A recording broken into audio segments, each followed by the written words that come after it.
The Garden of Eden, which was the ideal society, was a vegetarian society. Adam and Eve were vegans. If we take literally the vision of Yeshayahu, of Isaiah, it's going to be a world in which there's not going to be any killing, and therefore it's going to be an ideal plant-based diet for humanity. It is a way of life that resonates with the most profound and the most sublime values of Jewish tradition.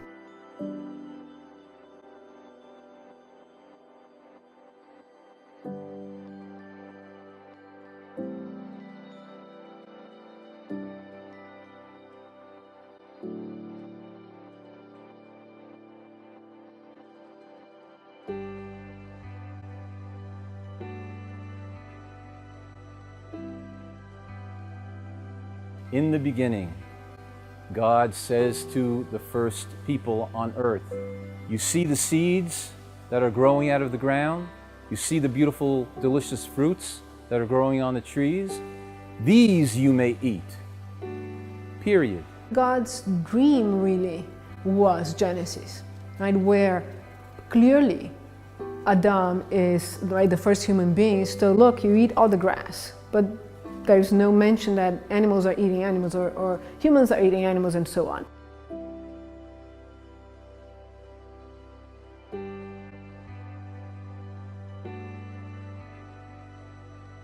The language the Torah uses with regards to meat eating is concessionary language.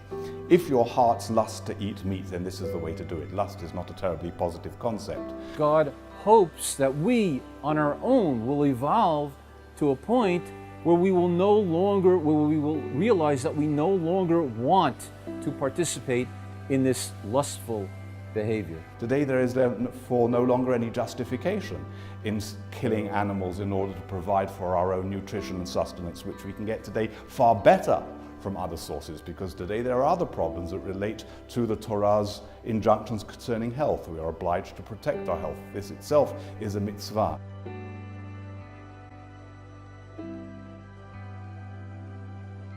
Almost all of the meat that we eat comes from animals who suffer either a little or a lot.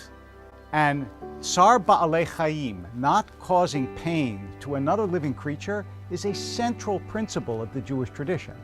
And we violate it every time we eat something that we know was factory farmed, was debeaked, declawed, was treated cruelly.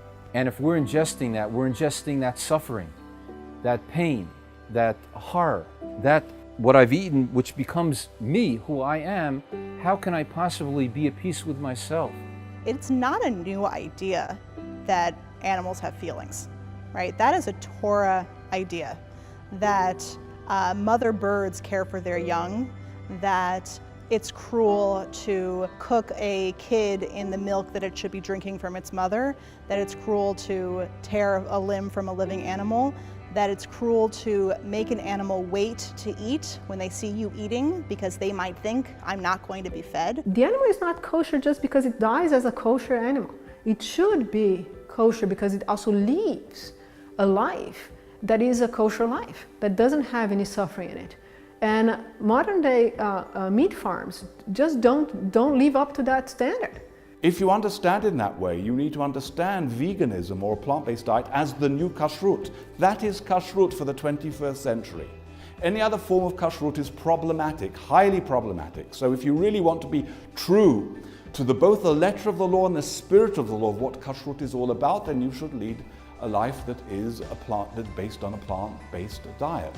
It's important to advocate for a plant-based diet within the Jewish community because we are so far from fulfilling our duties and responsibilities about responsible living, especially toward the animals, that we have to bring out to the public a very somewhat radical idea, which is we shouldn't be eating animals in any form. So people think of gefilte fish as Jewish food, but it's really sort of Polish food modified. And the same thing with the dishes that come, for example, from the Iranian Jewish community. It's Persian Middle Eastern food. Jewish food is the food you grew up with. Noodle kugel feels, to me, very essential to my traditional Judaism, but now I make it with tofu. If you raise your children with a plant-based diet. In a generation, they'll look at tofu or at seitan and think, this is Jewish food.